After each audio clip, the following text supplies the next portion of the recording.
მოგესალმებით, ეს არის სიმართლის მაძიებელი პოდკასტი და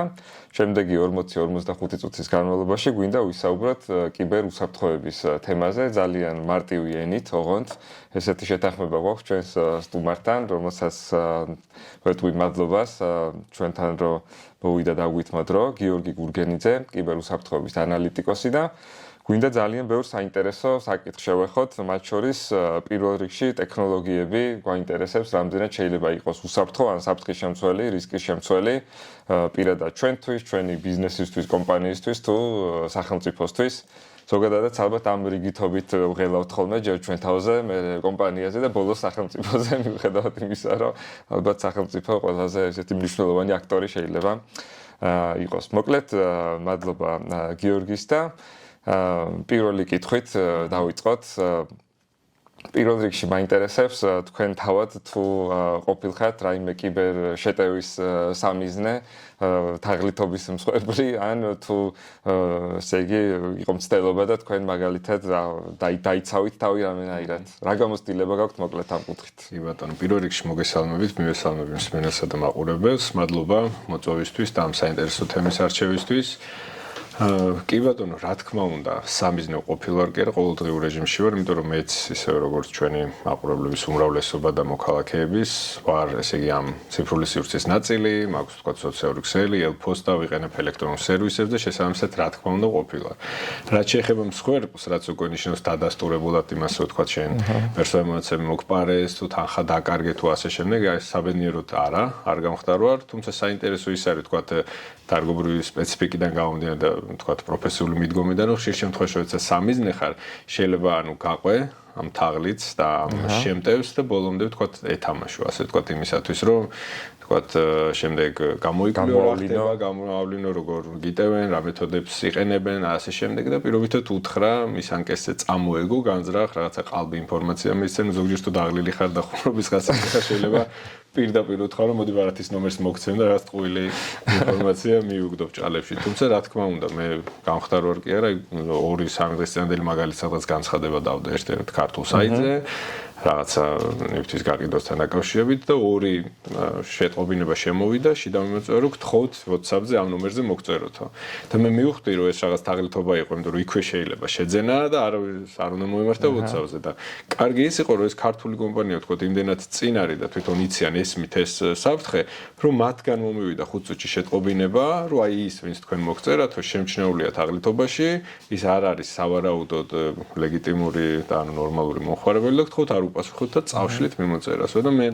ძალიან ის არის ასე ამუნოა და კაია, რომ თქვა ის ორგანიზაცია ზრუნავს ეს მომხმარებელზე,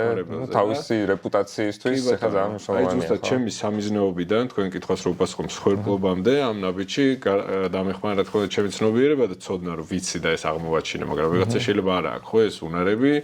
ვერ მიხვდა თქვა შესულიყო მასთან კომუნიკაციაში, მე თანხას დაეკარგა ასე შემდეგ და გადაარჩინა ამ კომპანიამ რომელიც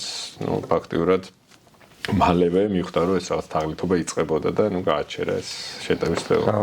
მე მქონია რაღაცა გამოცდილებები, არ ვიცი ეხლა კიბერში შეიძლება თუ არა რომ გავიყვანოთ, თქვენ უფრო მეტყვით ალბათ. სასტუმროში გადამიხდია თანხა რაღაც კაფეში ავედი ნომერში მირეკავენ და მეუბნებიან რომ შეგვეშალაო და 3.99-ის მაგივრად $399 დაუჩარჯეთო და მოკეთ გვიკანახე ნომერი ბარათის რომ დაგიბრუნოთ ეს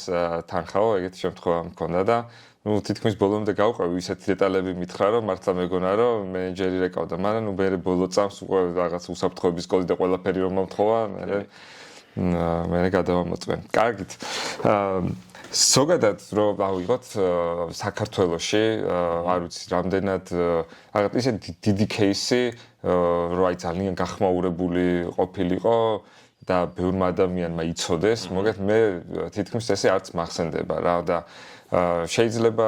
იმის ბრალია რომ უბრალოდ გარეთ არ გამოვიდა საკმარისად ეს ამბავი, შეიძლება იმის ბრალია რომ არ ვიცი ჩვენ არ ვართ საკმარისად დაინტერესებული მოქალაქეები, თქვენ რახან ამ ესე იგი სფეროში მოღვაწეობთ, რა ყოფილა საქართველოში აი ესეთი მასშტაბური შეტევა, რა იყო ამის მიზანი, რა გახსენდებათ?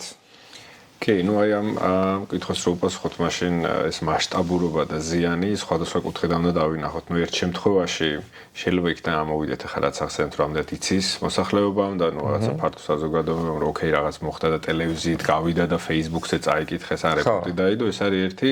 მეორე ის რო თქვა შეიძლება უფრო მეტად დამაზიანებელი ქმედება მოხდა, მაგრამ ვიწრო წრემისთვის პროფესიულ მიმართულება, ან მესამე თქვა მხოლოდ მარეგულირებელმა ან შესაბამისმა საერთაშორისო სტრუქტურამ ჩვენმა დასავლელმა პარტნიორებმა და ეს ისე ღიად არ განხილულა, ხო? ანუ აი თვითონ ზიანის მასშტაბი არის ალბათ ყველაზე საინტერესო მაქედან რომ ამოვიდეთ. კი ბატონო, ყველაზე მნიშვნელოვანი ეს მოხდრო და ცდილობდა სპეციალურად გაეტანა ინფორმაცია. უფრო მაინტერესებს, იმიტომ რომ თითქოს ომის დროს ისედაც ლოგიკური არის, რომ თან ჩანს და თან თითქოს ლოგიკური არის, რომ ეხლა ორი სახელმწიფო ღია მასში არიან, ომში არიან, ხო და ყველა რესურს მოკეთ იყენებენ ერთმანეთის წინააღმდეგ, კიბერს და სხვა ფორმითაც და აი თითქოს მშვიდობიანობის დროს თუ შეიძლება რამე кейსის რამე მაგალითის გახსენება რომ რა ტიპის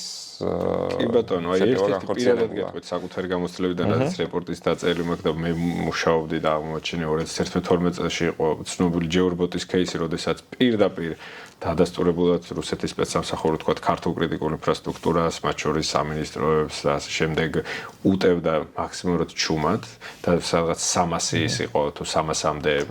სამიზნე და მიზანი ის იყო რომ კონფიდენციური ინფორმაცია და მიმოწერა და ასე შემდეგ წაიღოთ, რაც ქვეყნისთვის სენსიტიური იყო. ეს რისი საშუალებით უტევდა? ეს იყო თქვა სატყუარა მეილები, თქვა გატეხილი ქართული news ვებსაიტები, სადაც თქვა news-ზე შედიოდი და ხა სპორტით და კულტურით თუ იყავი და ინტერესებული შენ არავინ არ დაგაინფიცირებდა და არავინ არ შეგიტევდა, მაგრამ როგორც კი გახსნიდი ქართულ news-ის რაღაცა საიტსაც ეწერა ნატოს საპარლამენტო ასამბლეის გადაწყვეტილება ან ნატოს საქართველოს წვრთნა რაღაცა მსგავსი ინფორმაცია, შენ ავტომატურად იყავი სამიზნე და შესაბამისად შემცირებული ტარგეტირებული ინტერესის მიხედვით გარჩევდა კი ეს 2011-12 წლის кейსი იყო და ჩვენ მაშინ მე მუშაობდი შესაბამის სტრუქტურაში მაშინ და არ ვიყავი წამოსული თქვა კერძო სექტორში და მაშინვე სახელმწიფო მითანამშრომლად დასავლელ და ამერიკელ პარტნიორებთან მთხოვეთ ხარდაჭერა და მათაც დაადასტურეს, მათაც გაიარეს. იქიდან დღემდე არ ვიცი, ალბათ თუ არ გავარო მსგავსი რაღაც არც სადონ და ზოგ შემთხვევაში წარმატებული, ზოგ შემთხვევაში წარმატებელი. იმიტომ რომ ცდილობენ და თქვენ როგორც ახსენეთ, ესეთი მაღალი ტიპის შეტევების ანუ მთავარი მახასიათებელი ის არის, რომ ეს არ ჩანს და მეორე დილით ტელევიზიით არიგებ. შეიძლება 6 თვე ისე მიდიოდეს შეტევა და მე ამას ვიგებთ ხოლმე რეპორტებიდან და საერთაშორისო თქვა ორგანიზაციების დასკვნებიდან და უსაფრთხოების კომპანიის ანალიზიდან, რომ აი თურმე დაიწყო 2016-ში და გავიგეთ 2018-ში. ანუ შეს მარტო ჩვენ არ გვეხება, თქვა როდესაც აშშ-ს თუ ისრაელს თუ რაღაცას, ევროკავშირის წევრ რაღაც ძალიან ძლიერ ქვეყანას, თქვა იქ საფრანგეთს შეუტიეს თუ ბუნდესტაგს დაარტყა რომელიღაცა რუსულმა სპეცსამსახურმა, აქაც ესეა ხოლმე, აი როგორც ახსენეთ, ზუსტად მიდიოდა თურმე შეტევა ძალიან მაღალი დონის, მაღალი ტექნოლოგიის, მაღალი რესურსების გამოყენებით, ეს არავინ არ იცოდა, გაიგეს შუაში და დაიწყეს მასზე მუშაობა და თვეების შემდეგ გახდა, თქვა ფართო მასისთვის ნაწილობრივ ხელმისაწვდომი, იქ დეტალურად არ წერია, ხო ვინ რას და შეუტია და როგორ და მე მოყვება ატრიბუციის თელობა რომ ვინ შემოგიტია, თქვა რუსები იყვნენ, ირანელები, პაკისტანი თუ მათ უკან რომელიღაცა სხვა ქვეყანა ბელარუსი იყო და იმალებოდა. ხო ხდებით, აი ეს როდესაც მეკითხებთ თქვა რომელი იყო ყველაზე მასშტაბური და თქვა ისეთი რაღაცა დიდი და მნიშვნელოვანი იყო ეს кейსები, რომლის იმაზეც არ არის რეპორტი, რომლის კვალობაზეს და თქვა ფართო მასე მარიციან, მაგრამ მოხდარა. ყველაზე ცნობილი, ერთ-ერთი ყველაზე ცნობილი არის 2019 წლის შეტევა, როდესაც ეს ყბადაღებული ის იყო ცნობილი მესიჯი 15,000 ვებსაიტი გატყდა ქართული წინა პრეზიდენტის ფოტო რო ეხატა ალბიბექ და რაღაცა და ნუ შემდეგ ამას მოყვა ბრიტანეთის საგარეო საქმეთა მისი FCDO-ს და ამერიკელების და ასე შემდეგ პარტნიორი ქვეყნების განცხადება, რომ კი ეს იყო დადასტურებულად 95% პლუს რუსეთის სპეცსამსახურიო და საქართველოს შეუტია. მიზანი რა იყო ამ შეტევის? აქ ესე ეწერა, რომ მათი ესე იგი დაზუსტებით და ნუ სხვადასხვა ტიპის ანალიტიკის შედეგად, რომ ესე იგი ფართო იმაში მასებში და საზოგადოებაში უნდობლობის ესე იგი გაჩენა, რომ აი საქართველოს ეს შესაბამისი სტრუქტურები ესე იგი არ არიან ძლიერი, ვერ იცავენ შესაბამის კრიტიკულ ინფრასტრუქტურას, ჩვენ მიტოვებული ვართ რაღაცა დასავლელი პარტნიორებისგან, ამდენი საიტი გატყდა და ნუ აღარ გადაიხადო ონლაინ, ვერაფერს ვეღარ ენდობი, ასე შემდეგ. ანუ ძალიან მასშტაბური და საჩვენებელი იყო რა და უკან კულისებში ამ დროს შეიძლება თვეებში და შემდეგ ბევრ ბევრად უფრო მნიშვნელოვანი მოხდა კრიტიკულ ინფრასტრუქტურაზე, მაგრამ ეს ჩანდა, იმიტომ რომ რაღაც ბევრ ვებსაიტზე რაღაცა დახატა. ხო. და ყურადღება მიიქცია. ხო, ну აი მიზანზე, იმიტომ განსაკუთრებით საინტერესო არის, რომ აი რა მიზნით გვიტევენ ხოლმე უფრო მეტად, იმიტომ რომ ადრე ხა მე თვითონ რომ მიფიქრია კიბერშეტევაზე, ჩემ თავში ყოველთვის იყო, რომ აი რაღაცა ინფორმაციის, საიდუმლო ინფორმაციაზე წვდომა გაუჩნდეს მაგალითად. ეგ იყო რაც აი პირველი მომდიოდა ხოლმე თავში. ну მე თქვათ მიფიქრია იმაზე, რომ ანუ ზოგადად ეხა თქვენ რაც თქვით ძალიან საინტერესოა ის მომენტი, რომ აი მაგალითად გაჩნდეს იმის განცდა, რომ შენ ხარ დაუცველი, დასავლეთი არ გიცავს, სუსტი ხარ, ვითომ რაღაცების იმედი გაქვს, მაგრამ როცა მოუნდება მოკეთ ვიღაცას, მაინც შეუძლია რომ მოგაყენოს ზიანი და შეიძლება საბოლოო ჯამში მიდიოდეს იქ, რომ აი რაღაცა მაინც გირჩევნია, რომ იყო, არ ვიცი, რუსეთთან და ჩინეთთან რაღაცა უფრო ძლიერი, არ ვიცი, ძლიერ დაგიცავთ რაღაც. მერე იყო კიდე ჩემთვის ძალიან მნიშვნელოვანი აი ეს პეიჯერების ამბავი, ისრაელის რაღაცა საოცარი ოპერაცია, როცა ეს პეიჯერები აუფეთქდათ ხელში ირანში, ხო, მაღალ ჩინოსნებს და მე მაგით დავფიქრდი, რომ შეიძლება საერთოდ სხვა ანუ ფიზიკური ზიანისთვის და გასანეიტრალებლად შეიძლება იყოს ასევე გამოყენებული. აი ჩვენ შემთხვევაში, უფრო საქართველოს შემთხვევაში რა არის ხოლმე უფრო მეტად სამიზნე, ანუ ხა ფიზიკური განადგურების შესაძლებლობაც არსებობს, როგორც ირკვევა ამ თუნდაც ამ ოპერაციიდან, თუ ექნება იმის ინტერესი. მაგრამ აი რისი ინტერესი არის უფრო მეტად ამ ქვეყანაში, რაღაც საიდუმლო ინფორმაციაზე წვდომის, უბრალოდ რაღაცა პირადი, რაღაცა ანგარიშებზე წვდომის და ვიღაცამ ფული შევას, არ ვიცი და მოგვატყუოს, თუ აი ძირითადი რაზე მოდის. კი, აი რამდენიმე მაგალითს მოვიყვან ბოლო წლების კიბერშეტევიდან. ერთ-ერთი მაგალითი იყო 26 მაისს, როდესაც დამოუკიდებლობის დღე გვაქვს, ერთ-ერთი ქართული ბანკის ვებსაიტზე შეტევა და ამ საიტის წყობრიდან გამოყვანა და რატო იყო ეს საიტი მნიშვნელოვანი? აქ ხდებოდა იუსტიციის სახლის სერვისების გადახდა. შესაბამისად დადგა მოქალაქეების რიგი 2-3 საათის განმავლობაში, ვერავინ ვერ იხდიდა, თქვათ თავისი ქონების გადაფორმების თუ რაღაცის საფასურს. ეს უკვე იყო რაღაცა ხელმისაწვდომობის შეზღუდვა და ის რომ აი შენ ნახე მოქალაქეს გიზღუდავ სერვისის მიღებას. ეს ერთი. მეორე ბანკები და დიდი ბანკების ონლაინ სერვისებზე და ინტერნეტ ბანკზე შეტევა. ხო შენ კომუნალს ვერ იხდი, რაღაცა შვილის სწავლის ფულს თუ ტელეფონის რაღაცას, ну ვეღარ წვდები ერთ-ერთი კრიტიკული ინფრასტრუქტურის, ამ შემთხვევაში თქვათ ეკონომიკა დგას ამაზე, თქვათ ბანკი ბიზნეს გადარიცხოს თუ პირად გადარიცხოს ვერ აკეთებს. ეს მეორე ჭრილი, რომ საბანკო სერვისები. ხა მესამე კუთხით რაღაცა რომ შევხედოთ, რომ რომელიღაცა სახელმწიფო თუ არაკრიტიკულ სახელმწიფოებაზე ვებსაიტზე თუ რაღაცა სერვისზე წვდომა არ გაქვს, ოკეი, შეიძლება იქ 1 წუთის განმავლობაში თუ 10 წუთის განმავლობაში მილიონები არ დაკარგო და რაღაც უბედურება არ მოხდეს. მაგრამ აი ის ბოლო შემთხვევა თბილისის სატრანსპორტო კომპანიაზე ავტობუსში ჩაწერილი ეს ხმები, ხო? ეს ჩვენ შეიძლება დავინახოთ ესე რომ ოკეი, ხმა ჩაწერეს იქ და ნუ შესაბამისი ის ჰქონდა, ხო? რა მიზანიც ჰქონდა, რომ მოგესმინა, თქვათ იქ პრეზიდენტის რაღაც ჩანაწერი თუ ვიღაც წინება გასაგებია, მაგრამ მეორე მხრიდან რომ შეხედო, იქ სადაც ვიღაცამ ამ სისტემაში შეაღწია, შეიძლება შესაბამისად ტრანსპორტის მართვის სისტემიდან სხვა სარგებელი მიიღოს, ხო? იქ საცობი იყოს თუ რაღაცა გააჩეროს თუ მეტრო თუ აეროპორტი, ასე ვთქვათ, არის ის სისტემა და ეხლა ვინ რა მიზნით გამოიყენებს, ეგ ცალკე აი რაც უფრო ტექნოლოგიურია და გვიხარია რომ ოკეი, აეროპორტი იქნება თუ მეტრო თუ რაღაცა და ტრანსპორტის სისტემა მატარებელი იმართება უკვე ტექსზე, ხო და არ არის რაღაც ძველებური დენის და რაღაცა სატრიალო მოწყობილობებით, მით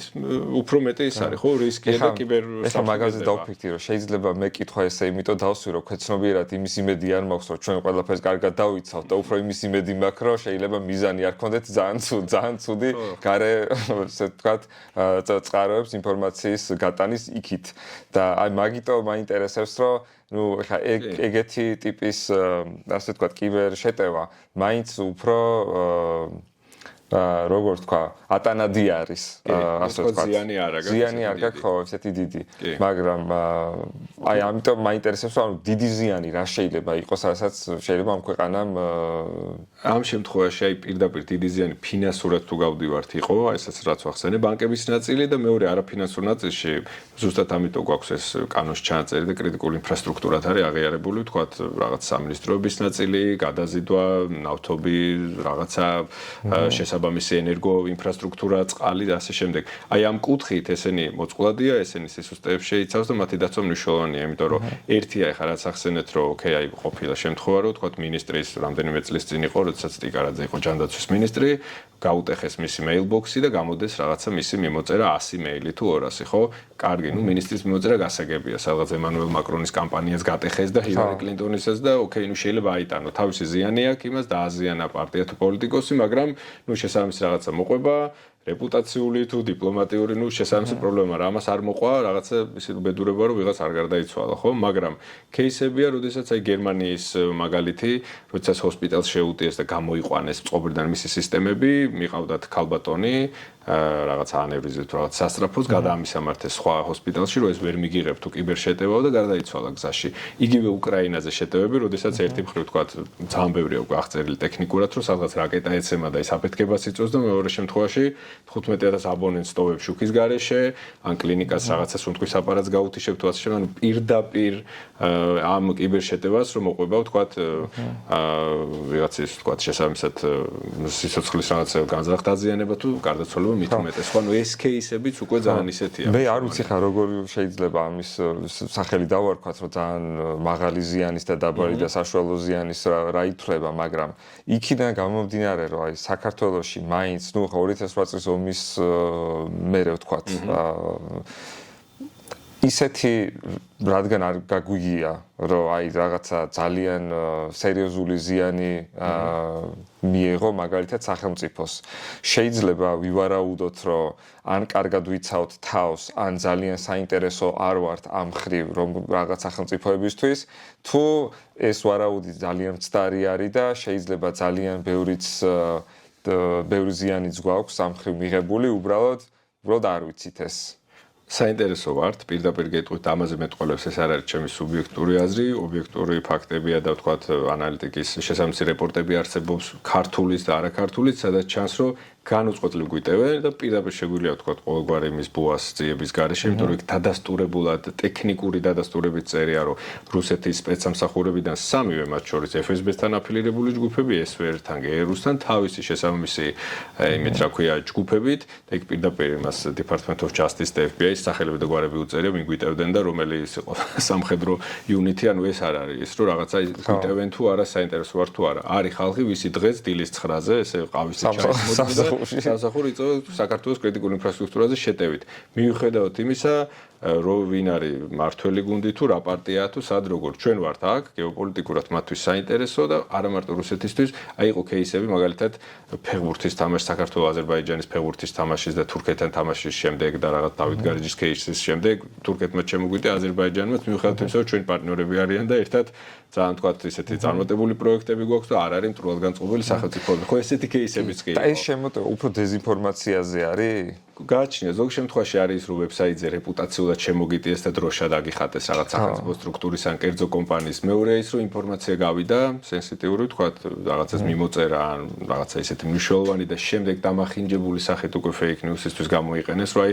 თქვენი mailbox-იდან 10-დან 8 დატოვეს ზუსტი და შესაბამისად 2 ჩაანაცვლეს. აი იგივე მაშინ მინისტრი და ეს ლუგარის თემა რო ახსენეთ, კოვიდის დროს ეს მოხდა და ეს ამერიკის საელჩოს ეწერა პირდაპირ თავის გვერდზე რომ შეუტიეს ლუგარს იმიტომ და ცდილობდა რომ ეს მოწერა წაიღოთ, რომ დაემახინჯებინა თუ ანუ 8 მეილი პირობითად იქნებოდა 80% სწორი იქიდან და მე-9-ში ეწერებოდა რაღაც გადავიდეს, რომ ჩვენ გადაკეთებული წერილი, რომ ჩვენ აქ ხამურებზე რაღაცას ვცვლით და საქართველოსდან გავრცელდა. ხო, ანუ ამაზეა საუბარი, რომ ამას სხვადასხვა მიზნისთვის იყენებენ. რაღაცა ვიღაცისთვის მაკომპრომეტირებელად, ნუ ასე შემდეგ, ასე ძალიან ბევრი. თუმცა აი ეგ არის ერთ-ერთი კომპონენტი, რომ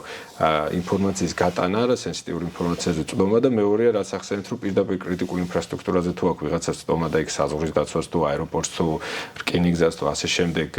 მასშტაბ ან სახელმწიფო ხაზინას იქ აფატურებს ხელებს ეს გაცილებით ის არის თქვა თუ ჰოსპიტალში და რაღაც სხვადასხვა სექტორებში ხო ის არის კრიტიკული რამე ეს არსებობს რომ აი მაგალითად შეფასება რომ საქართველოს როგორ იცავს თავს კიბერ მაგალითად და ვიცი ბოლო 10 წლის განმავლობაში ქვეყანა კარგად უმკლავდება თუ ცუდად უმკლავდება რამე ობიექტური საზომი ამის არსებობს? ნახეთ, არის ინდექსები, გაეროს ქვეშაც არის ესეთი რაღაცა საერთაშორისო ტელეკომუნიკაციების გაერთიანება, ისინი ძებენ ხოლმე ოქსფორდის უნივერსიტეტთან აფილირებული ჯგუფი იყო და ისინი ჩამოვიდნენ კავკასია, შავი ზღვის აუზი ასე შემდეგ ქვეყნებს იკვლევენ, მაგრამ ეს არის ხოლმე, ნახეთ, მათი მეთოდოლოგია დამყარებულია მრავალ კომპონენტზე. მხოლოდ ის რაღაც საკანონმდებლო ნორმა არსებობს და ეს ნორმატიული აქტია, უკვე რაღაცა დიდ პლუს გიწერს. შეიძლება სხვა ქვეყანას ბულგარეთს ის კონკრეტული არ ქონდეს, მაგრამ ადამიანურ ტექნიკურ რესურსი ქონდეს შენზე მეტი და სიამოვნებაში რაღაცა ტიპის შეტევებზე უკეთ რეაგირებდეს, მაგრამ ჩვენ მეტი ქულა ავიღოთ, იმიტომ რომ ეს დამტკიცებული გვაქვს. ან სტრატეგიაში გვიწერია საერთაშორისო თანამშრომლობა და ჩავატარეთ ორი ღონისძიება, რაღაც ნატოს იმაზე ჩავედით და ორჯერ exercise იმაზე, რა ქვია, სავრჯიშოში მივიღეთ მონაწილეობა და ყაზახეთი არ ჩავიდა და იმად გავასწარეთ. ხო ხვდებით? ძალიან ისეთია რა, პირობითია. ნუ რაღაცა ჩვენი აღქმის დონეზე შეგვიძლია ვთქვათ, რომ რაღაც საშუალოდ უმკლავდებით, ან მაინც. მე ახლა თუ ესეთი კითხვა არის, არ ვიცი ხა. სუბიექტურად მე ვიტყოდი, რომ ყავს ვიცი შესაბამის სტრუქტურებში, კერძო და საჯარო სექტორში, რომ ყავს კარგი სპეციალისტები, ერთი მხრივ, რომლებსაც შეუძლიათ აკეთებენ კიდევ ვთქვათ, მაღალი დონის შეტევებზე რეაგირებაც, მაგრამ გვაქვს ძალიან დიდი ეს ეგრეთ წოდებული talent shortage-იც და ესეც ტექნოლოგიური საჭიროებაც, იმიტომ რომ ხა წარმოიდგინეთ თუ აშშ და ევროკავშირის ქვეყნები და ბრიტანელები ჩივიან და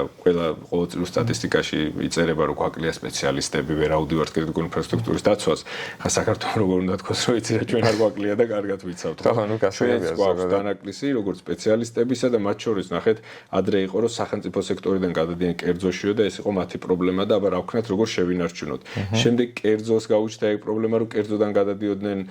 კოვიდის დროს ფრილანსერებად და ესე იგი რიმოუთად და დისტანციურად მუშაობის კომპონენტი და მათ შორის ის რომ საქართველოში ბევრი საერთაშორისო კომპანიის ის არის წარმომადგენლობა და შვილობილი უკვე კერძოდან და კრიტიკული ინფრადან იქ გადადიან და შესაბამისად ეს ტალანტების სიმცირე ერთ-ერთი გამოწვევაა და მათ შორის ტექნოლოგიებიც, იმიტომ რომ ძვირია ეს დაცვის სისტემები ასე შემდეგ პლუს კიდე საერთაშორისო პარტნიორობა რომ მარტო არავინ არ იცავს თავს, იგივე რეპორტებს ვნახავთ ხოლმე იქ ბრიტანეთს შეუტევენ თუ ჰოლანდიას თუ ასე შემდეგ, იქით აშშ ეხმარება, იქით იაპონია, თქვათ ევროკავშირის თავისის, ანუ ჩვენ არა ვართ მარტო კუნძული ამის თქმა მინდა და რამდენად ძლიერი ვართ თუ სუსტი, ამით ის განისაზღვრება, რომ ჩვენ თუ მაგალითად არჩევნების დროს იყო ერთი кейსი 2020-ის დროს, როდესაც თქვათ იყო და წინ არჩევნებზეც კიბერშეტევის ცდილობა და ამ დროს თქვათ ესტონეთი გვეხმარებოდა პოლონელებთან იყო რაღაც ჩვენი ნაწილი ამერიკელებთან, ანუ ესეც არის რა და არ ნიშნავს რომ 5 ძლიერი ქართველი თუ 50 გავხდით, ეხლა ბიუჯეტი 100,000-დან 100 მილიონზე ავიდა პირდაპირ ის. ხო, მაგ საერთაშორისო თანამშრომლობის როლი ძალიან მნიშვნელოვანია, ხო? თუნდაც წინასწარ გაზიარებული ერთი რაღაც ინფორმაცია რო იცი რა გუშინა უკრაინას დაარტყეს თუ სომხეთს ამ ტიპის შეტევით და ხვალ შენ დაგარტყავენ, ან ერთ სამინისტროს შეუტიეს ამ ბანკს და მეორე მზად იყოს, ეს არის ძალიან მნიშვნელოვანი. ხო. და ღირებული და ჩვენც უნდა გავუზიაროთ მეორე მხრივ და ვაკეთებთ კიდეც რომ იგივე თავდაცვას უკვე რამდენი წელია აქვს თქვა იქ ნატოს რაღაცა იმას მიუხედავად რომ ჩვენ არა ვართ წევრები რაღაცა ტიპის შეტევების შედეგად მიდის და ეს არის ძალიან მაღალი ღირებულების და ძალიან მნიშვნელოვანი და მარტო ვერ დავიცავთ თავს. რუსეთთან დაკავშირებით გასაგებია რომ მოკლედ გვიტევს და მიზანიც მეტნაკლებად ნათელი არის ხო სხვადასხვა მიმართულებით გვიტევს, მაგრამ ერთ-ერთი მნიშვნელოვანი ალბათ როგორც თქვით არის ის რომ შეიქმნას ის განცდა, რომ მოკლედ ჩვენ ვართ სუსტები და დასავლეთი ვერ გვიცავს და ვერც დაგვიცავს მომავალში. სხვა იმაგრეთ ჩინეთს რა უნდა ჩვენგან? რა გვიტევენ ისინიც და რა მიზნით გვიტევენ ისინი? ანუ რა ხო ან და ჩინეთის გარდაც საინტერესო არის რა, ანუ რომელი ქვეყნები და რა მიმართულებით და რა ინტერესით? კი, აი ჩემი პასუხი გამომდინარეობს ზუსტად ნუ ანიქიდან თქვა მე რა მაქვს ნანახი პირდაპირ რომ მე ვიყავი მის მონაწილე თქვა დეტექციაში ან ანალიზში ან მეორე მხრივ ამ რეპორტებით რეპუტაციული მაღალი დონის ორგანიზაციების მიერ დადებული რეპორტებით, სადაც ძალიან მაღალი სიზუსტით და ძალიან დიდი ანალიტიკის და შესაბამისად მეთოდოლოგიების შედეგად წერენ ნამდვილად ჩინეთია და რაღაც ჩინეთის სახელით ვიღაც არ იყო, ხო? ბოლო წლებში ამას რო გადავხედოთ, თქვა სტატისტიკას, რა თქმა უნდა გვიტევენ, მაგრამ რუსეთისგან განსხვავებით აი ზუსტად ეს არის რაც ეღარ ვახსენე რომ მათ უფრო უყვართ თქვა ეს სტელს და დამალული და არაღიად არასაჩვენებლად გაკეთებული კიბერშეტევები, ანუ შეიძლება იმ თავის ინფრასტრუქტურაში მათგან შეძენილ ვებკამერებში თუ ძიძაკამერებში თუ რაღაცა სისტემებში თუ სერვერებში ისხდნენ ჩუმად, მაგრამ ამას ღიად, ანუ მაქსიმალურად დაფარულად აკეთებდნენ და ღიად შენ არ გაჩვენებდნენ და იგივე ის Belt and Road ინიციატივა და ის რო თქვა აქ დერეფანი და რკინიგზა და ასე შემდეგ და ჩინური კომპანიები არიან და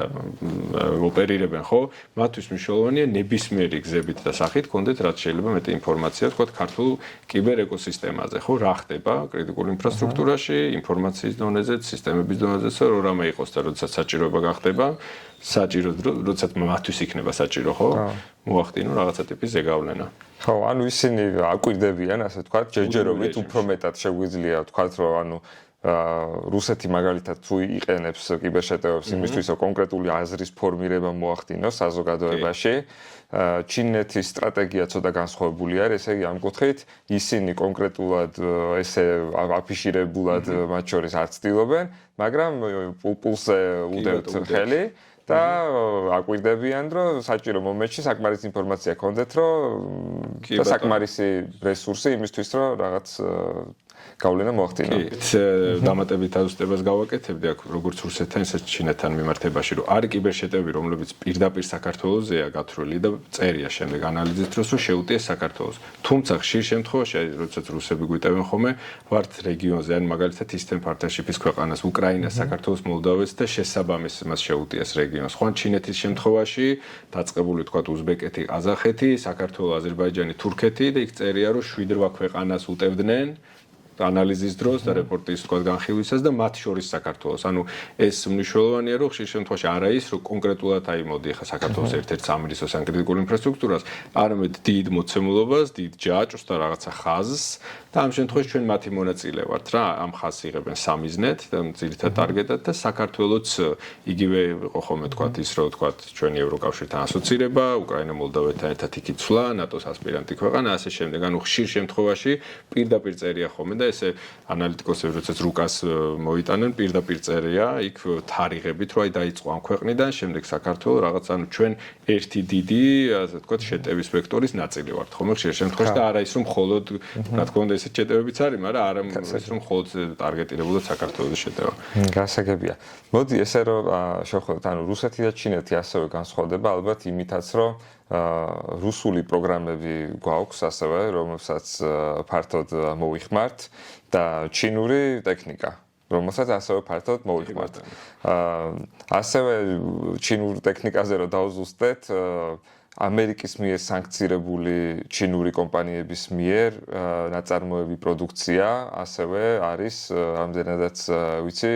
შეძენილი სახელმწიფო უწყებების მიერ. მათ შორის მე მგონი CESCO-საც აქვს ამის გამოცდილება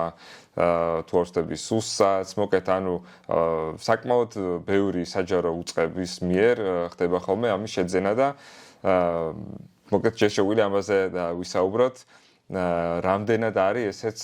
მოკეთ ანუ რისკის შემცველი ან რატო ყიდულობთ იმიტომ რომ უბრალოდ იაფია ანუ ეს არ და ჩვენ წამს იმის რომ თუ იქ მოკეთ ჩვენ შეგვიძლია რომ ამის ანალიზი გავაკეთოთ ამ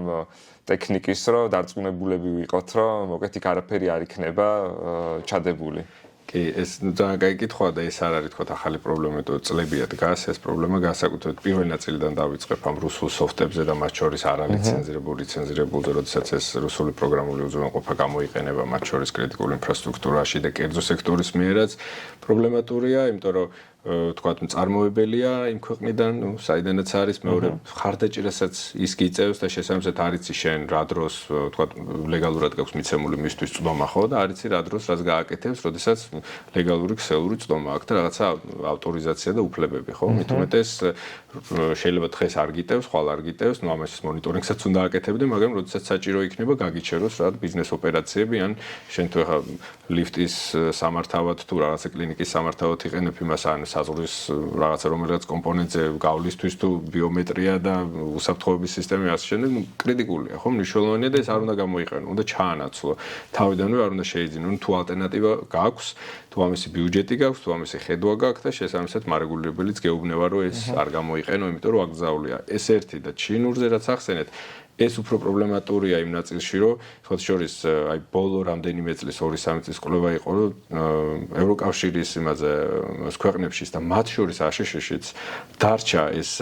ცუდი ბჭყალებში ჩინური სისტემები და რატო დარჩა რაც გულისხმობს მათი ჩანაცვლება რთულია. ანუ დაინახეს თქვენს რომ ეს პრობლემატურია, ცუდია, არ უნდა გვეყიდა, გაიშვირეს თითი რომ კი იქ სავარაუდოდ ჩინეთის კომუნისტურ პარტიასთან აფილირებული ჯგუფია და საჭირო დროს შემოგვიტევს და რაღაცას გააკეთებს. მაგრამ იყოს ცოტა ხანი? მაგრამ მისი ჩანაცვლება რთული, იმიტომ რომ რაღაც 25,000 კამერა აყენია სადღაც წარმოვიდგინეთ ან რაღაც 1500 Wi-Fi რაღაცა გადამცემი, ხო? ერთი ის რომ ის უნდა ჩამოწერო, შესაბამისად ბიუჯეტი გამოყო, მე შეცვალო ტექნიკური პერსონალი გჭირდება, შეიძლება თავსებადობა არ ქონდეს რომელიღაცა სხვა სისტემასთან და მათ საინტერესო კვლევა იყო, იქ ეწერა რომ ჩვენს კი გვაქვსო, ვიცით პრობლემა, ღიად ყვირით რომ ეს პრობლემატურია და დაიწყეს ამის ჩანაცვლება, თუმცა ის თქვა მინდა, აი ჩვენთან ეხავე რო თქვა დღეს რომ ოკეი ეს ცუდია და ჩაანაცვლეთ და ალტერნატივ გერმანული მოიტანეთ თუ ლიტვური თუ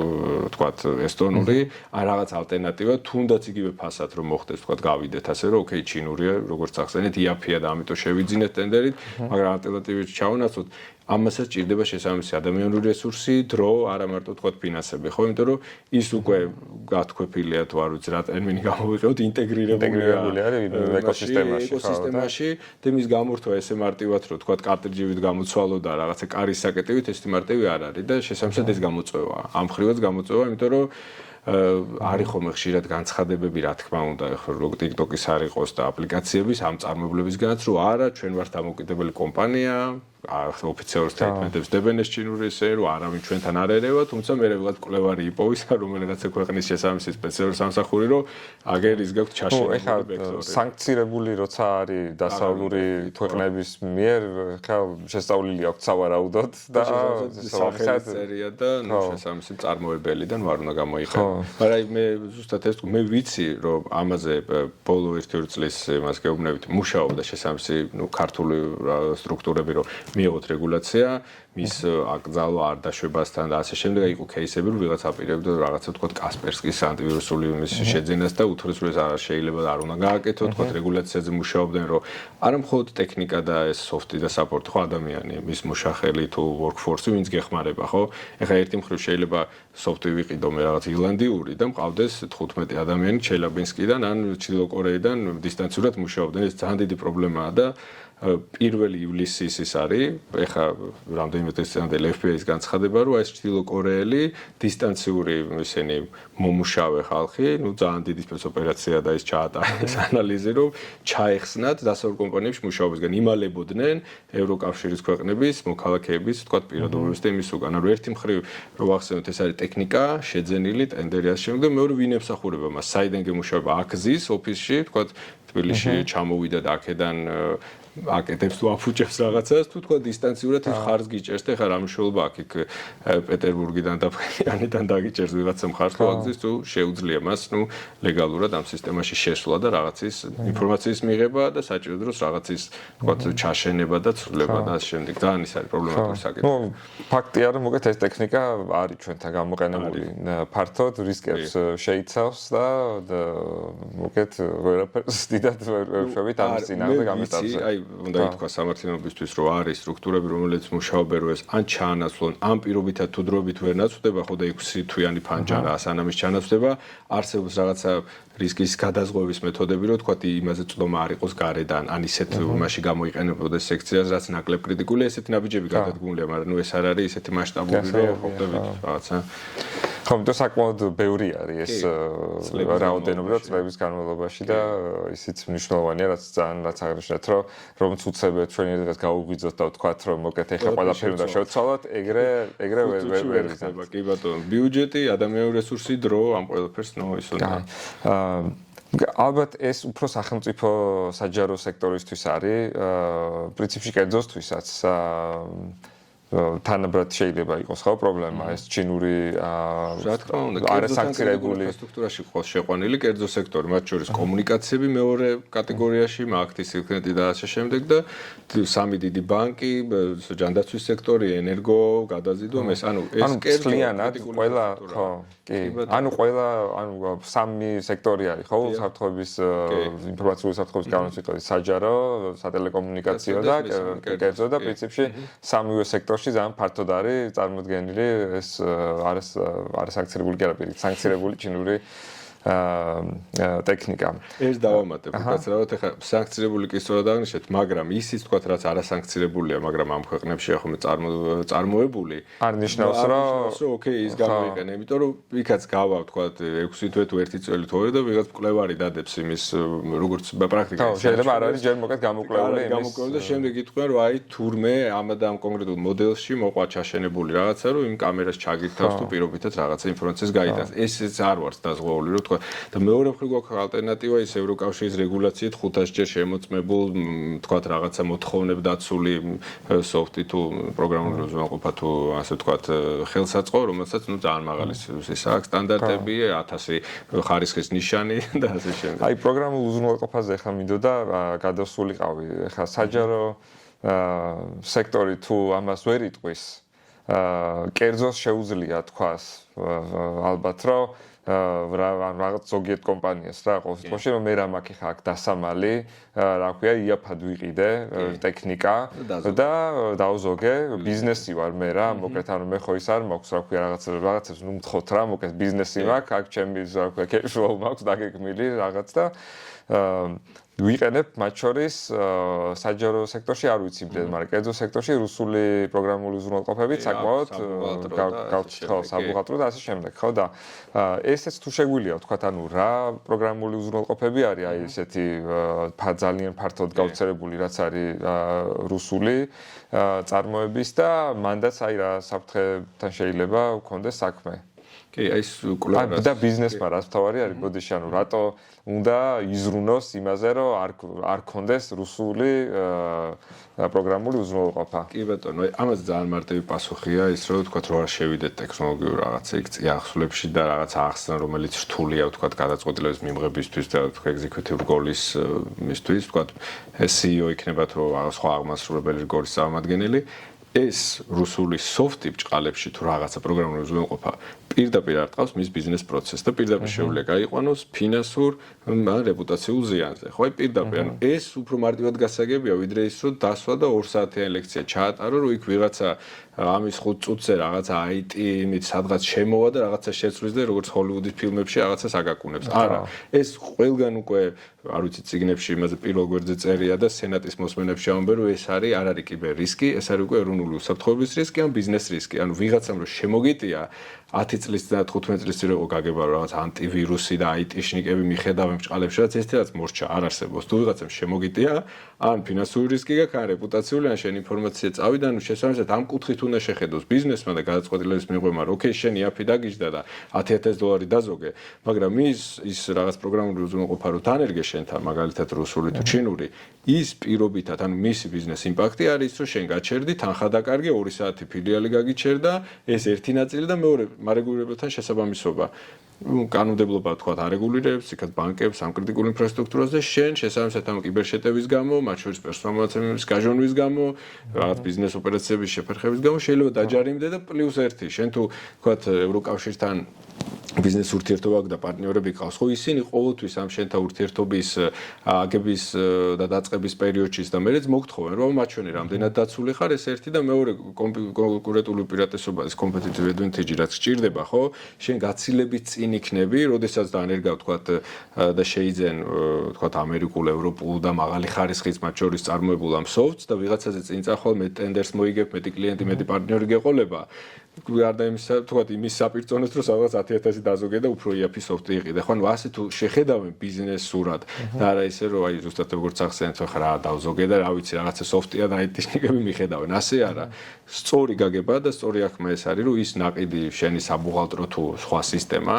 ფედერაციიდან, რომელსაც მილიონი რისკი აქვს და ხვალზე შეიძლება თუ სანქცირებული არის და ასანქცირონ, შემოგიტიოს და მისი ქვეყნის სპეცსამსახურმა გამოიყენოს, ხო? ეს შენზე როგორი მოქმედებს, ანუ რისკის აღქმა უნდა იყოს ზუსტად ესეთი, რომ ბიზნეს გიჩერებს, ფინანსებს კარგავ, რეპუტაციას კარგავ. ალტერნატივა ის არის, რომ თუ ამის საპირწონედ ჩაანაცვლებ, ხო ახლა ჩვენ რო საუბრობდეთ და ორივეს გქონდეს რაღაცა ბიზნესზე გადაწყვეტილების მიღები ვიყოთ, ხო? კარგი გაგებით ეს არის სწორი მაინდსეტი, რომ მე რო ამას არ დავნერგავ, პირიქით კარგი იმაზე გადაწყვეტილებაზე წავალ, ხო? იუში მეხსნება შესაბამისად ხელი, რომ უფრო მეტი პარტნიორი და უფრო მეტი ტენდერი და ასე შემდეგ სხვა ბაზარზე გავიდე, ნაკლები ალბათობა იმისა, რომ კიბერშეტევა დამემართოს და ფინანსები დავკარგო და ბიზნეს ოპერაცია შემიფერხდეს, ნაკლები ალბათობა იმისა და შემცირებული ალბათობა შესაბამისობის პრობლემები წარმოიმეშვას ადგილობრივ მარეგულირებასთან თუ ევროკავშირის ბაზარზე და ასე შემდეგ. ანუ ძალიან ბევრი პლუსებია და აქეთ მხარეს შესაბამის სწორი ის არ უნდა ვისაუბროთ ამ გადაწყვეტილების მიღებებს და მაღალ გროვს და არა ქვემოთ ვიღაცას ვისაც უჭირს და თქვა რომ იცი რა 20,000 მქონდა თუ 100,000 ბიუჯეტი და დავყავი და რაც დამრჩა იმით ეს მომივიდა. რა ვქნა. და მან ესეთი პრობლემა დგება ალბათ ხო რომ აი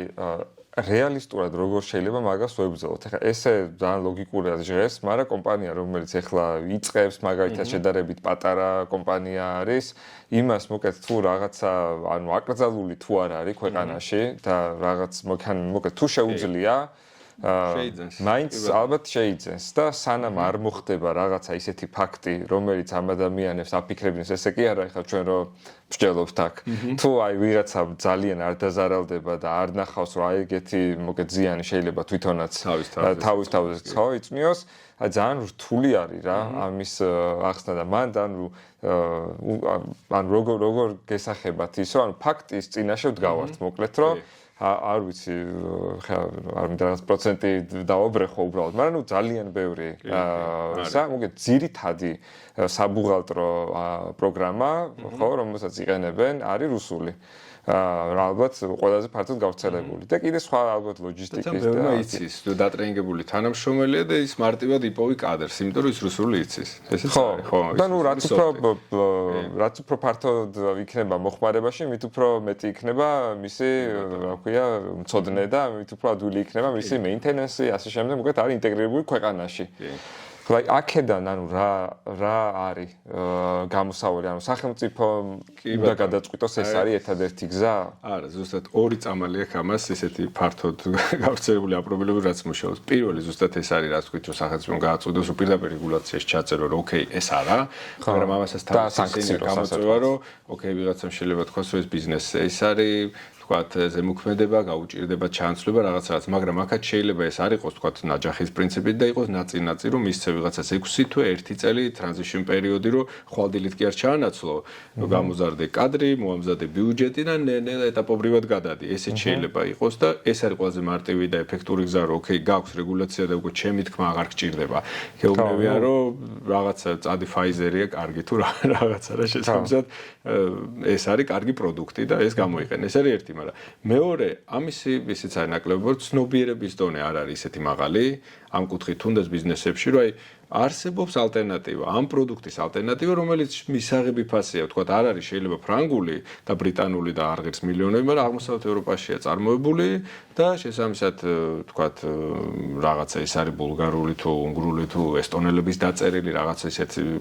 მაგარი სტარტაპის და პირობითად მუშაობს და იყენებს 100+ ბიზნესი და ისიც რომ შენ გამოიყენო შესაბამისად არ გაგიჩერებს პროცესს და პირიქით შეიძლება უფრო ეფექტური იყოს. ანუ ამისი ცოდნაც არ არის და უფრო შიშია ხოლმე რომ მოდი რა ჩემ იმას კონკურენტებს თუ ამ სფეროში თუ სექტორში მოღვაწე სხვა კომპანიებს რაც აქვთ და რაც შვიდად არიან და რასაც შვიდად იყენებენ მეცის გამოიყენებენ. ესეც არის. აი ესეც რომ თქვათ აქტიური კამპანია იყოს რომ იცი რა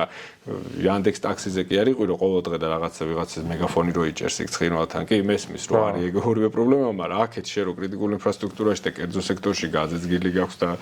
თქვათ ძალიან ისეთი დიდი პენეტრაცია აქვს ამ სოფტების ამაზე ვისაუბროთ ხო მაგრამ რომ ეს არის რისკის შემცველი და ამას არ ჭირდება რაღაცა მილიონიანი ბიუჯეტი რო ჩაანაცვლო ხშირ შემთხვევაში იმიტომ რომ არსებობს იაფი ალტერნატივებიც ეს ერთი და მეორე მხრივ ეს გზა აი ყველაზე საინტერესო არის გაიარეს ხოებმა უკვე ნაბიჯ-ნაბიჯ უკრაინა გადის თქვათ ლიტვა ლატვია ესტონეთი ასე შემდეგ ვიღაცებს იყენებდნენ ხო იგივე თქვათ იქ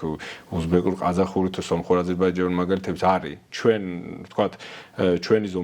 ზომაწონის ქვეყნება თუ იგივე გეოპოლიტიკურ არეალში მყოფმა თუ პოსტსაბჭოთა ტერმინი რო ავიღოთ ხო იგივე ქვეყნება გააკეთეს ეს და მათ შორის შორს ნუწავთ ქართულმა კომპანიებმაც ვიღაც იყენებდა ჩაანაცვლა და ძალიან აქტიურად იყენებს ქართულ ალტერნატივასაც ზოგ შემთხვევაში ქართულ საბუღალტრო თუ არასაბუღალტრო პროგრამას ან ევროპულს და მათი кейსიც მოსმენად საინტერესო იქნება სხვებისთვის რომ იცი რა მეგობრებო მე მქონდა ეს ამას ვიყენებდი მეც თქვენ ნავში ვიჯექი და ამ რისკების წინაშე ვიყავი თუმცა მე ჩავანაცვლე ანუ ეს საჭირო რომ ეს მესჯი მივიტანოთ ხო ალბათ ესე შეიძლება ხო დავინახოთ რომ ღია ბაზარზე ესე რომ წარმოვიდგინოთ ამ ქვეყანაში ეს რუსული სოფტები და ჩინური პროდუქცია ალტერნატივა არ არის მეორე მხრივ ის ვიცით რომ ძვირი არის უფრო მეტად დასავლური, რაც არის უკეთესი და ეს ქვეყნები ალბათ სავარაუდოდ რუსეთი და ჩინეთი ან ფასის გამო ან იმიტომ რომ ვიღაცას აქვს ინტერესი, მოკეთ ხელი შეუწყოს იმას, რომ ამ ბაზარზე რუსული და ჩინური პროდუქცია ყოფილიყო ფართოდ წარმოდგენილი და მეორე მხარეს ალბათ სწორი იქნება რომ ვთქვათ, რომ მეორე მხარეს არ მუშაობს არავინ იმაზე, რომ ეს ჩინურ-რუსული ტექნიკა და სოფტები, ასე ვთქვათ, ჩაანაცვლოს და განდევნოს მოკეთ ნელ-ნელა ამ ბაზარზე. იმიტომ რომ არის, აი მე ამის თქვა მინდა, არის კარგი მაგალითები, რომელსაც უნდა ტაში დაუბრათ, ითი გაიშურო აი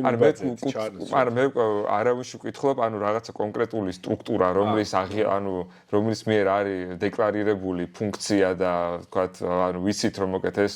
სტრუქტურა ამაზე მუშაობს, მაგათი და არ ვიცი, შეიძლება მე მარტო სახელმწიფოზე არ მაქვს საუბარი თვითონ კერძო სექტორშიც ასოციაცია ხო რაღაც რომელმაც ანუ მიზანმიმართო ეს ხო თავისით მაინც ვერ მოხდება ეხლა რაც არ უნდა ბევრმა ადამიანმა ჩვენ შევეცადოთ რომ ეს მესიჯი მოგეთ გზავნილი მივიტანოთ და ვთქვათ რომ აი რისკის შემცველია და ასე შემდეგ ანუ მაინც სისტემური მუშაობა ჭირდება ხო იმას რომ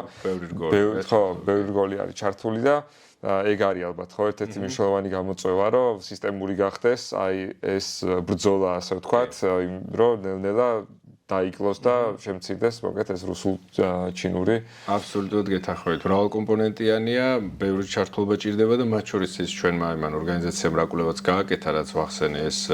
მიწოდების ჯაჭვის სოფტების საქართველოში ვის გამყიდულობთ რას ვერდავთ იქ რეკომენდაციებიც არის მოცემული და სურათიც ჩანს ამის გამოყენებაც შეიძლება აი ეს შეუძლია გამოიყენოს მარეგულირებელმაც და თქვათ ისინიც მუშაობენ და გააგრძელონ ამ მიმართულებით მუშაობა კერძო სექტორმაც შესაბამის ასოციაციებმა და თემა თქვათ აწიონ და თქვენ რომ იცი რა ეს არის მნიშვნელოვანი და მეგობრებო ყველამ ერთად ვიმუშაოთ ამის ჩანსრობაზე იმიტომ რომ დაგეთანხმებით ანუ რაღაცა თემები უფრო აქტუალურია და მართლა ის ანდექს ტაქსი უფრო ჩანს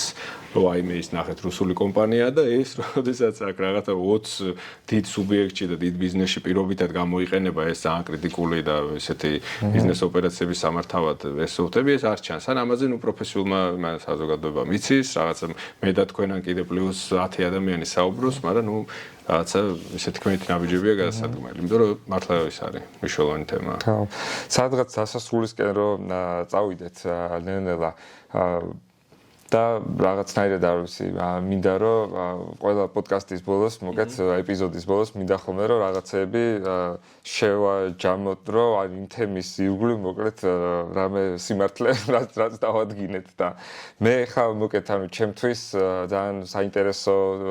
თემა არის და ძალიან საინტერესო იყო ჩემთვის ყოველ შემთხვევაში თქვენი პასუხების მოსმენა მე ეგეთი ის მეკვრება წარმოდგენებს შაბირტილება ამ თემის ირგვლივ რომ ესე იგი როგორც პერსონალურ ისე ორგანიზაციულ კომპანიების და საბოლოო ჯამში სახელმწიფო დონეზე საკმაოდ არის გაჯერებული ეს ბაზარი როგორც რუსული ასევე ჩინური ტექნიკით ну იმ შემთხვევაში რუსულ შემთხვევაში უფრო პროგრამული უზრუნველყოფები არ ინტერესობა და ჩინეთის შემთხვევაში უფრო მეტად ტექნიკა ხო ეს ალბათ თან მზარდი არის როგორც ჩანს გამოყენება და შემოღწევა მათი ბაზარზე საქართველოს ბაზარზე რაც არის ალბათ ნუ ფაქტი მეორე ფაქტი ალბათ ის არის რომ მოკეთ ძალიან მოწყვლადი ვართ იმ განსაკუთრებით იმ შემთხვევაში თუ ჩვენ არ გვექნება დასავლურ კომპანიებთან, დასავლურ სახელმწიფო ინსტიტუტებთან თანამშრომლობა იქიდან გამომდინარე, რომ ჩვენი რესურსით მარტო თქვენც როგორც ბრძანეთ, რაც არ უნდა ეხლა ტალანტები უზარდოთ ამ სფეროში, მოკეთ მან ინფორმაციის მიმოცვლა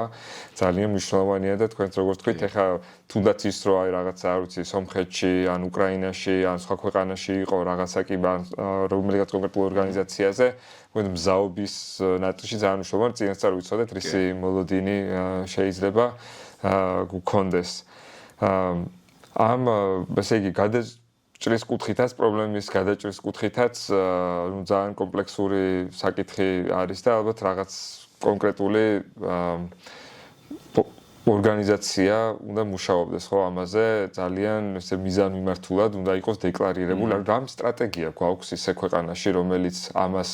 ღიად ადეკლარირებს როგორც ეროვნულ საფრთხეს და რაღაცა რა ვიცი ავალებს რაღაც კონკრეტულ უწყებებს მაგათი რაღაცების კეთებას ამას წინააღმდეგ გქონდა სხვა შორ სტრატეგია რომელსაც ვადა გავუვიდა რა ახალი სტრატეგია შემუშავების პროცესში იყო და ეროვნული უსაფრთხოების საბჭოს უნდა შემუშავებინა და ისიც გაუქმდა რამდენიც ვიცით თუ უქმდება თუმცა იყო არსებობდა წინა სტრატეგია პასუხისმგებლობებიც იყო სამოქმედო გეგმა იყო დროში გაწერილი ვის რომელ სტრუქტურას რა უნდა გაეკეთებინა საგანმანათლებლო კუთხით თქვათ რესურსების გაძლიერების საერთაშორისო ურთიერთობების ჩამოწერილი იყო ერთია რომ თქვათ შეფასება ჯერ არ გვინახავს რომ იქიდან რა შესულდა რა არა თუ არ შესულდა რატო პრობლემები რა იყო ხო რასთან მეექცეთ ყურადება და ახალი სტრატეგიაც არ გვაქვს ამ მიმართულებით თუმცა ყავს ის სტრუქტურები ქვეყანაში სახელმწიფო სტრუქტურები რომლებიც არიან ძირითადი მარეგულირებლები და ამ ხრივ განსაზღვრავენ პოლიტიკას და აქვს თქვათ აუდიტის შესაძლებლობა აქვს ჯარიმებიც არსებობს ასე შემდეგ ну ეს ყველაფერი არსებობს საკანონმდებლო ბაზა არსებობს განახლებულია თქვათ იქით რაღაცა რეგულაციებზე მიდიოდა მუშაობა რომ ევროკავშირში როგორიც არის იმ ხაზისკენ ჩვენც იქით წავიდეთ და მსგავსი გქონდეს მაგრამ საბოლოო ჯამში რომ შევაჯამოთ რაღაცა დიდ სურათს შევხედოთ თქვათ არც ისეთი თქვათ კატასტროფული სიტუაცია არ არის მე იმიტომ ვახსენე ეხლა რომ არის თქო სამაგალითო კომპანიები თუ ორგანიზაციები რომელსაც ვიტყვით რომ ოკეი ისინი წინ არიან და ძლიერები არიან ეს ხშირ შემთხვევაში რასთან არის დაკავშირებული ნახეთ ჩემი დაკვირვებით სუბიექტური მაგრამ ეს რაღაცა ობიექტურ ფაქტებზეა შეგვიძლია მოვიტანოთ ამ სტრუქტურების თქვათ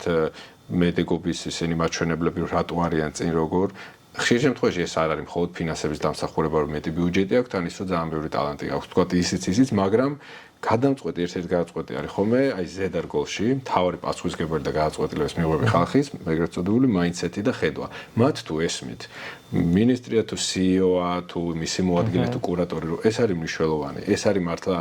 ეროვნული უსაფრთხოების საკითხი თუ ბიზნეს უსაფრთხოების საკითხი როგორც ვთქვათ ახსენე რომ მართლა წიგნებში წერია უკვე ასე ისწავლება თუ ესმით რომ ეს არის ბიზნეს კრიტიკული და ამაში ვთქვათ ორგანიზაციას უძღვებიან შემდეგ საჭირო ფინანსური რესურსიც გამოინახება ასეთ ორგანიზაციებში ადამიანურის დროითის და ეს ორგანიზაციები მაღალ დონეზე არიან კიბერშეტევებსაც მალე აღმოაჩენენ არც ის რუსული სოფტი არ აქვს და მათი სიმწიფის დონე მაღალია